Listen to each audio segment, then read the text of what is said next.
50 juniors from Newcastle, the North Coast and inland to Gunnedah are taking part in the sessions.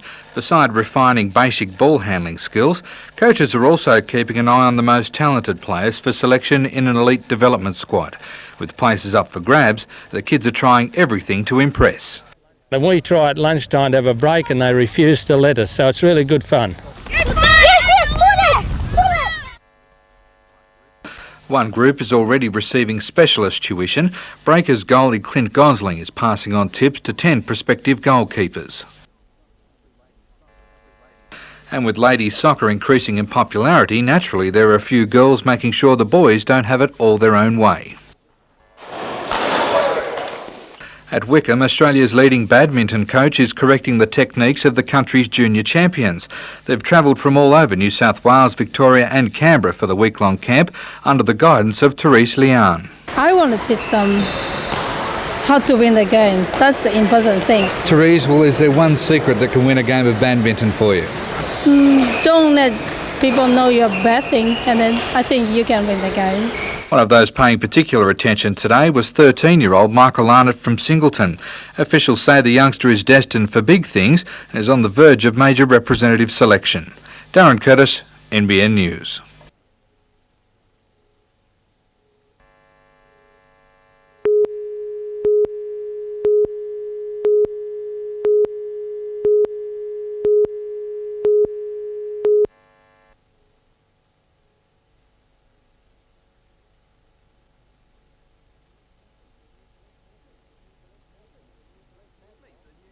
Meet the new Greg Matthews. The 34-year-old is travelling the countryside showing off his head of hair. I wanted to change my look basically. I missed having hair and now that I've got hair, I love having it back and it's such a natural, positive look. The sometimes controversial cricketer will talk all day about his new locks but is tight-lipped about an alleged altercation in a Perth nightclub. I've been advised by legal counsel not to make any comment. He's been regarded as a radical in the conservative cricket world. His advanced hair transformation will no doubt ruffle a few more feathers. But what about the ribbing from his mates? The response has been 100% positive to date. But obviously there'll be a few nicks and knacks when I get back into the team, but that's part of being a team.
Harker Oval has been regarded as one of the area's premier cricket grounds for over 100 years, but this weekend it will be a concert venue rather than a sporting battleground.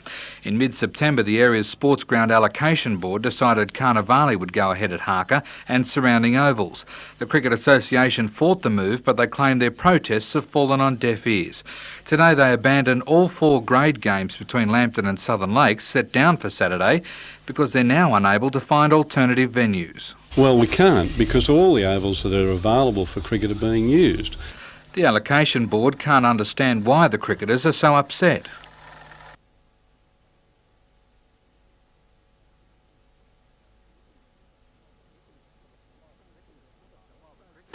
And while the cricketers sit idle, so too will other possible venues like the Showground and the International Sports Centre. Again, the board has an answer. Harker was considered suitable by Carnivale organisers and will be offered for free.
The controversy began last Wednesday when the Mayor of Coffs Harbour, John Smith, announced he wouldn't perform any further naturalisations after January 23, when the new Oath of Allegiance comes into force. The oath dumps any reference to the Queen and downplays the role of God in the Pledge of Loyalty. At a meeting in Narrabri today, councillors from that town became embroiled in what is fast becoming a thorn in the side of the Republican movement.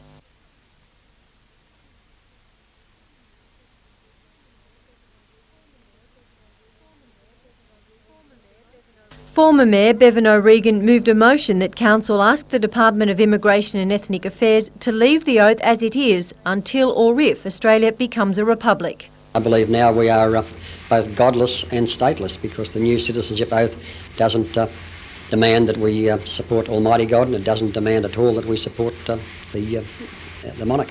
The motion was passed, and Mr O'Regan said a High Court challenge to the constitutional validity of the oath will also not be ruled out. Meanwhile, on the North Coast, the debate over the oath is also gathering momentum. We had a meeting last night and discussed it. We are going to go to the Local Government Association to find out the legalities of it. I have no problem if it's legal. I'll go ahead with naturalisations. If it's not legal, I will not be doing them. So far, only Coffs Harbour Council has flatly refused to perform the ceremonies, but Mr O'Regan hopes many other councils will also voice their opposition to the oath. Catherine Lamond, NBN News.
Shane Warne is cricket's man of the hour. His revival of spin bowling has left most of his young cricket fans, like opposing batsmen, dumbfounded.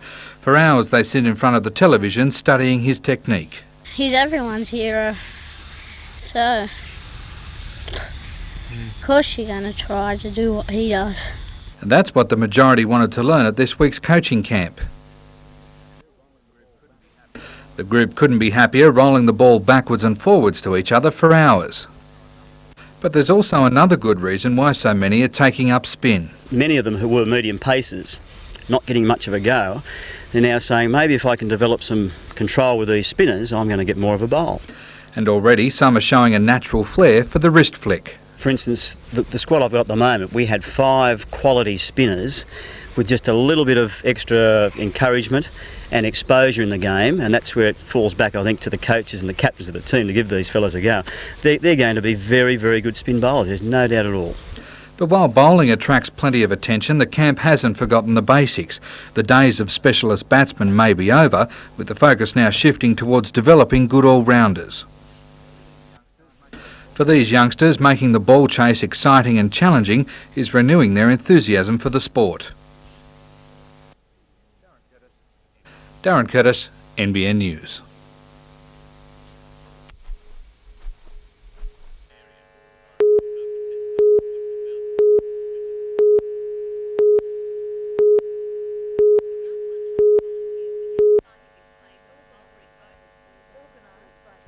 Organised by the Save Our Suburbs Action Group, concerns were shouted loud and clear.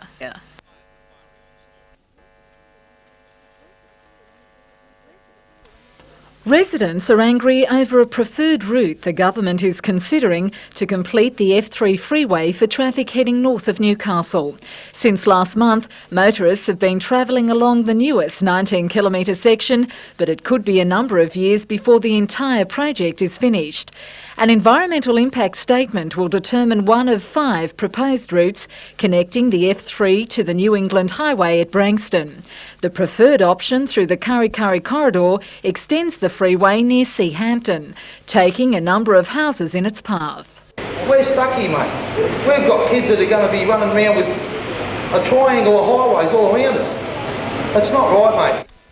Although a final decision is some time away, local and state politicians are taking a firm stand, encouraging residents to write letters of protest to State Transport Minister Bruce Baird. So he can get it back to the RTA, just to let them know that the community opposition is there and that there's ministerial scrutiny of what's going on. With the amount of bushmen we have around, to me that proposal is just ludicrous, and I know that you have the full support of the council on that.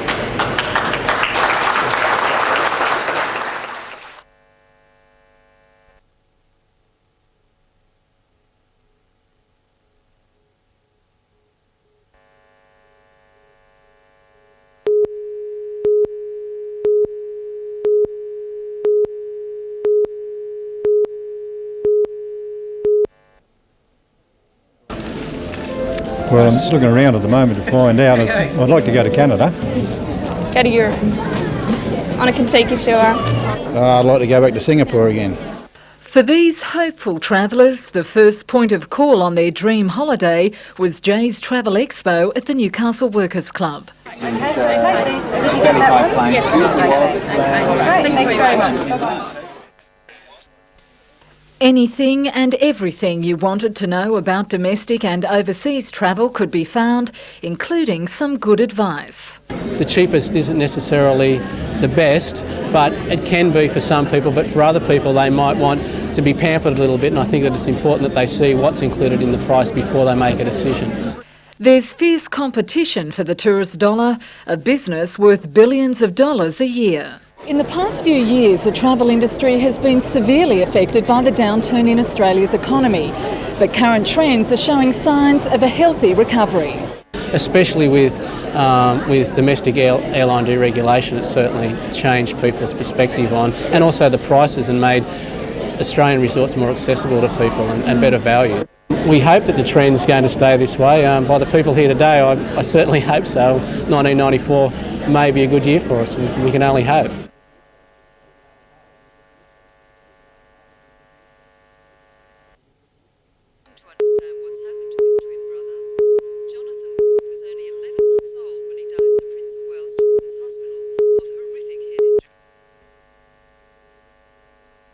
Police were called to the house in Campana Street, Edgeworth at about 11 o'clock. A woman whose husband killed himself on Friday after an alleged domestic dispute said she'd been left with written threats and was afraid her late husband had booby-trapped the family sedan.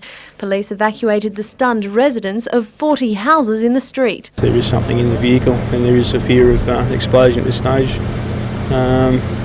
Just to be on the safe side, we evacuated all the people. You hear of this overseas, but you don't think it's going to happen right in your own neighbourhood. Scientific police and the bomb squad made checks during the day, pending the arrival of army specialists from Sydney. Much of the street was deserted. This afternoon was the funeral of the popular 35-year-old mine worker. Around 3:30, 2 army cars and a ballistics vehicle arrived.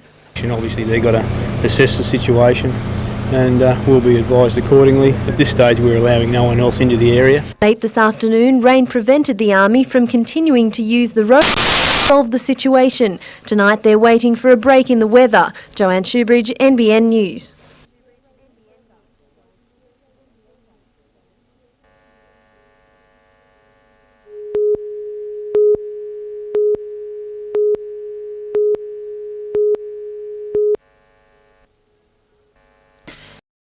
Provided little entertainment for the crowd at Leichhardt Oval. However, that changed dramatically in the 21st minute of the second half. Ivan Kilic produced the perfect cross for former young Socceroo midfielder Brad Maloney.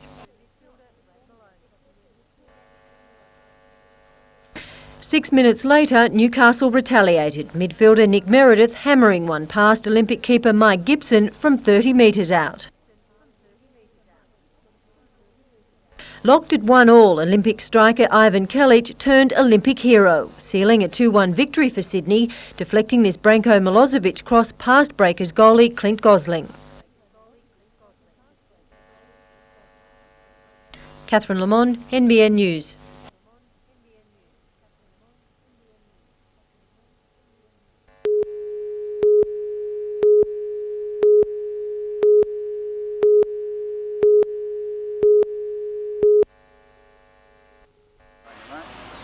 Black cat in the foreground. Beautiful. Oh, there, oh, there.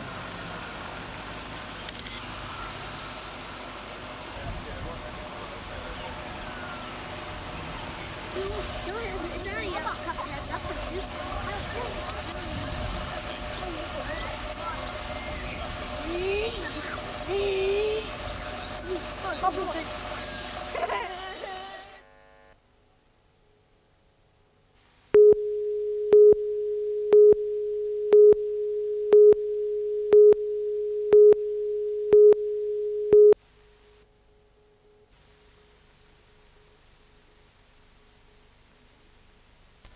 Hunter residents are no strangers to the ferocity of a fire, taking hold and destroying all in its path in a matter of seconds.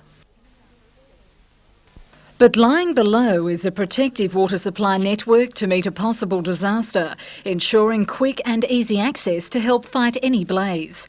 In the Newcastle area, there are around 50,000 connecting fire hydrants, their presence identified by special indicators attached to power poles. We have them about every 70 metres through the water supply system, and they're marked usually in yellow paint. They're a small box. But many people don't know where to locate their nearest hydrant, some permanently covered or concealed by landscaping. We urge people very strongly to locate their hydrants calmly in the light of day when there are no fire emergency, and not be scrambling around looking to see where they are in an emergency situation.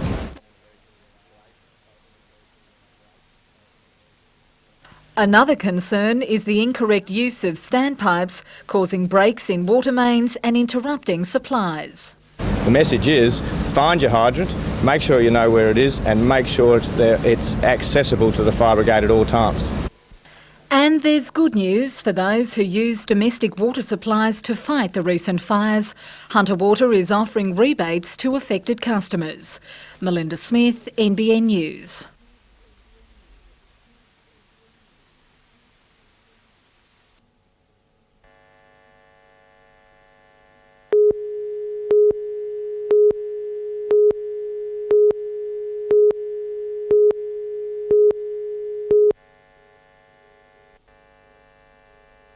Plans to expand Grahamstown Dam were released last year. Hunter Water proposed to ensure Newcastle's supply into the next century in 2 stages. The first involved raising the dam's clay core to increase flood capacity. The second, the construction of a spillway to boost storage capacity by 50%. An environmental impact statement was prepared for Planning Minister Robert Webster, and today his response was discussed by board members. The Minister for Planning has announced that stage 1 of the dam can proceed. But approval for stage 2 has been withheld. Of national significance, the James King Pottery site forms part of the area selected for the proposed spillway. The threat of any disturbance has raised concerns from residents and resulted in the Minister advising Hunter Water to prepare alternative sites. We're looking at a few alternative spillway sites, which are basically just variations of the spillway site that went out in the EIS. But we need to do some more environmental and geotechnical work before we can prove that they're certain. A supplementary EIS will be prepared. If approved, the total $30 million expansion will defer for some time the need to build other dams in the Hunter, including Tilligra. Melinda Smith, NBN News.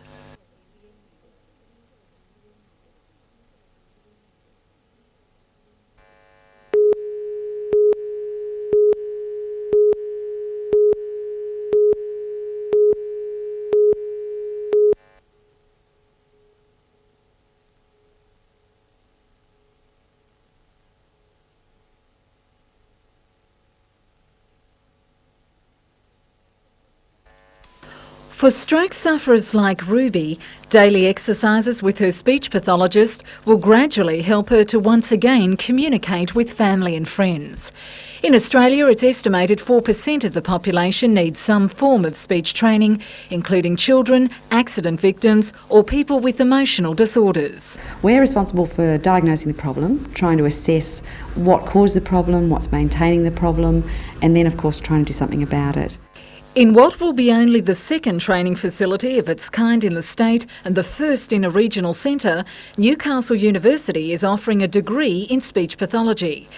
The inaugural position of senior lecturer will be filled by Dr Alison Ferguson, who says the current demand for speech pathologists far outweighs the supply.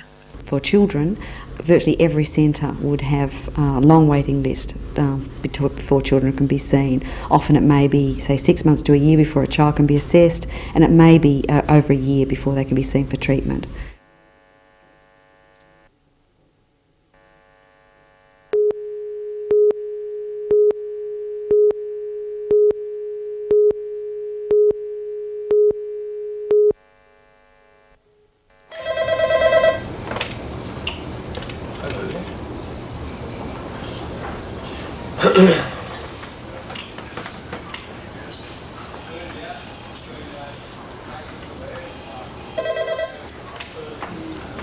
Hello.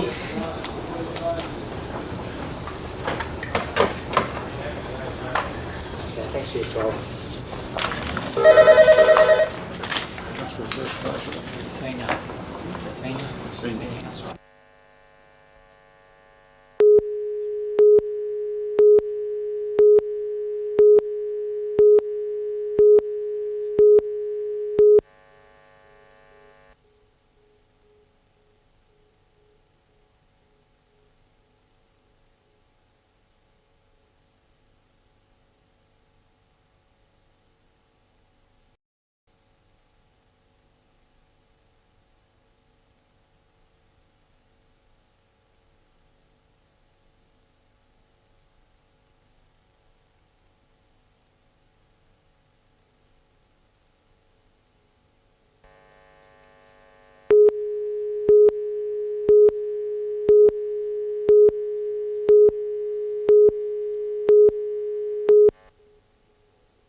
This group of senior citizens once led a pleasant and quiet life as residents of the Nala village in Lake Macquarie.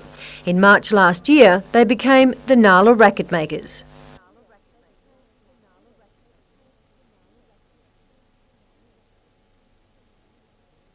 Step into a room with this 20-member band and you'll be energised. Music is therapy, and so is a smile. Village Activity Officer Judy Janzak had always wanted to start a band. With the help of a retired nun, she did. However, initially, not all were keen. We had a couple of reluctant ones at first that thought it might be childish, but once we started, I had no trouble. They come every week and practice. The average age of the musos is 86. Combined, they have 1,694 years between them. The group generally keep the beat, but when they don't... You've got to keep in touch with Judy. And then my partner here, she keeps me in touch. How good do you think you all are? Clever. Very clever. The residents of Nala aren't the only ones to hear the racket makers. Once a month, the band performs gigs at other nursing homes. With almost a year's experience under their belt, they could be classed as seasoned performers. And how do you handle you playing the wood instrument now? Oh, I can play it. You listen to me. What better do you want than that?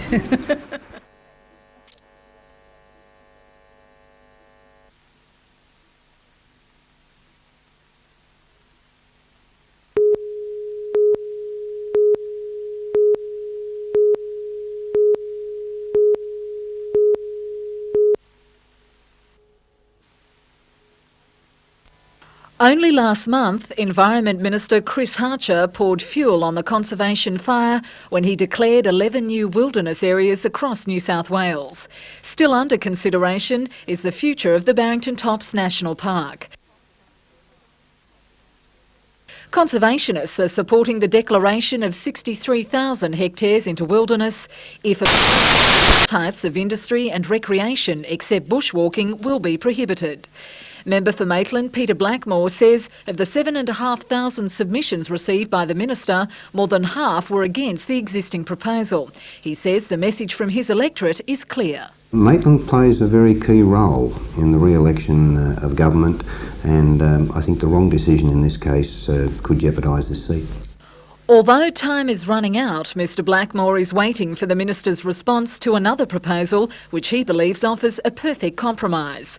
Released 4 years ago, the Barrington Tops Draft Plan of Management recommends only 28,000 hectares be declared. And it becomes controlled access. For instance, fire breaks are to be maintained. There will be service access for the various departments that have to service those areas, as well as two-wheel drive access for people who want to use it. A spokesperson for Environment Minister Chris Harcher today said despite Mr Blackmore's prediction of a March announcement, Cabinet had no timetable for when it would decide the fate of Barrington Tops. As for the draft plan of management, the Minister was yet to read the proposal. Melinda Smith, NBN News.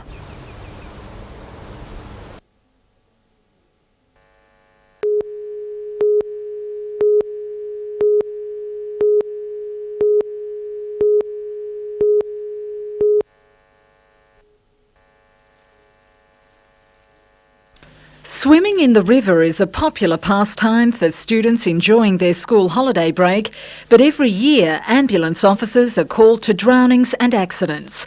Only yesterday, a 14-year-old boy escaped serious injury after falling from a swinging rope at this spot near Maitland.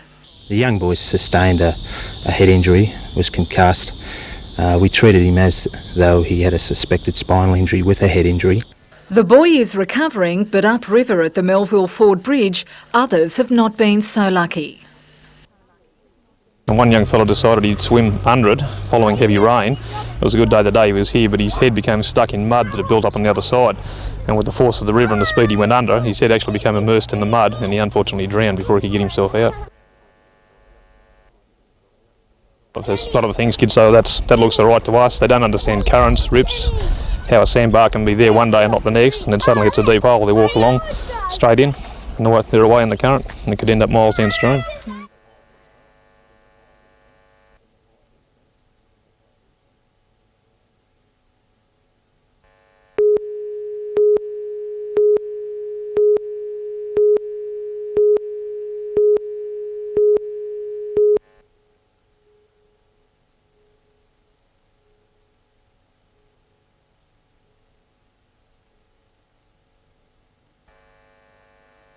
Confused?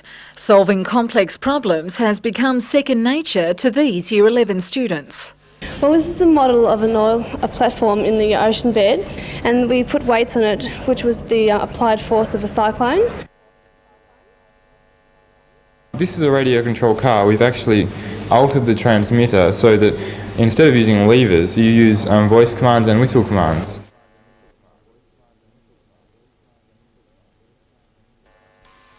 All principles of engineering have been tackled during the National Summer School at the University of Newcastle this week.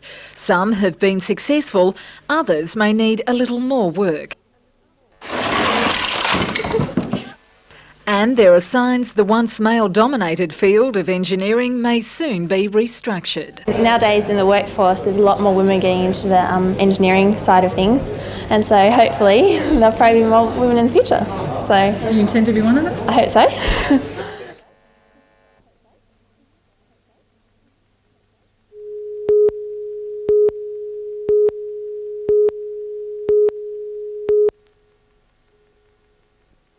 Tension is building as the studio is set up for the big announcement, the NBN St George Sports Star of the Year. 13 finalists have been named from across northern New South Wales, all great champions in their own fields. While a decision has been made, tight security means only a select few know the winner. It's strictly a formal affair, with more than 130 guests filing into the station to witness this gala event. Catch all the action on NBN live tonight at 9:30.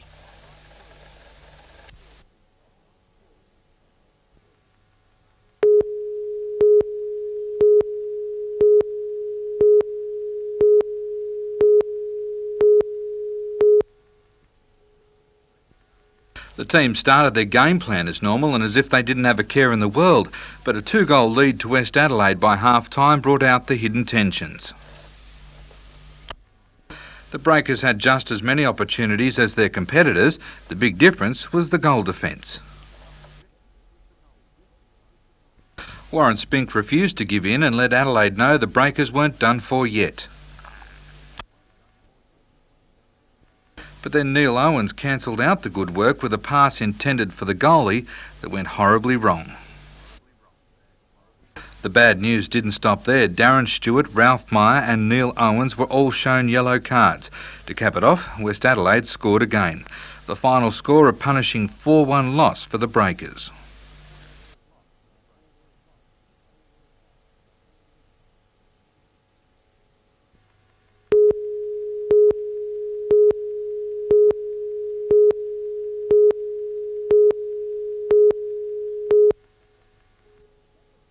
Several dozen local business people are meeting with Ken Taylor from the American marketing company Outback Secrets at the Hastings Business Enterprise Centre.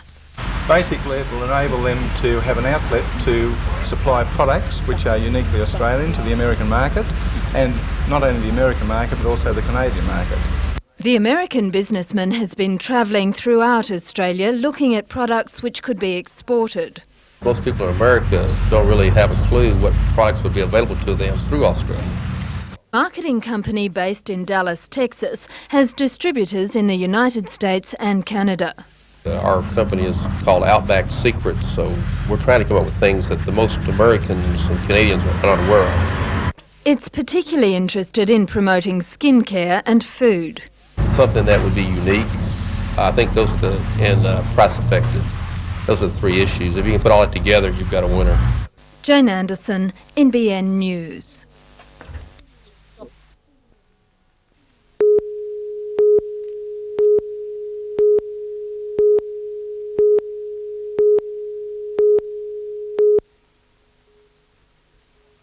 Greg Spotto thought it would be another adventure to add to his repertoire. Without fear, he climbed into the plane and couldn't wait until it was his turn to get back out. If you leap out of a plane, you've got no other challenges to face. Everything should be easy after this. And at 11,000 feet over Newcastle, his 32nd birthday wish came true. Since having his left leg and arm amputated after a motorbike accident 9 years ago, Greg has taken on the life of a thrill seeker. Recently he learnt to scuba dive and fed sharks, and last year went bungee jumping.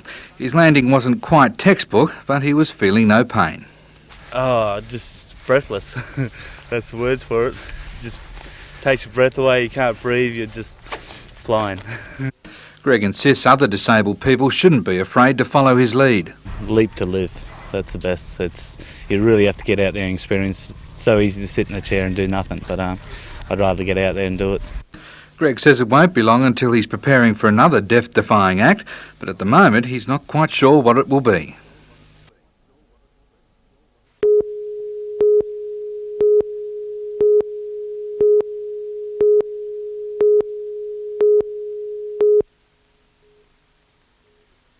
Sydney's Steve Moriarty was the overnight leader and wasted no time reasserting his dominance over the field when play resumed this afternoon.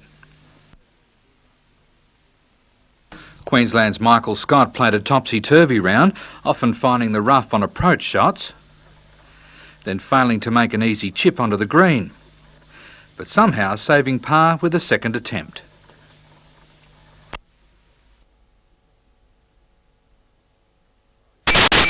Moriarty kept him in check though, playing a mistake-free round to move 8 under. New South Wales golf captain Lester Peterson kept in touch and remained the dark horse through the last 18 holes. The Belmont tournament is sprinkled with big-name amateur players, but their reputations didn't bother local juniors Lee McKetchie and Kurt Lind. McKetchney hovered around 6 under for most of the day, while Lind sat on 3 under. Both made an impression with Australian team selectors and are believed to be destined for representative honours. The Australian side will be named later next week.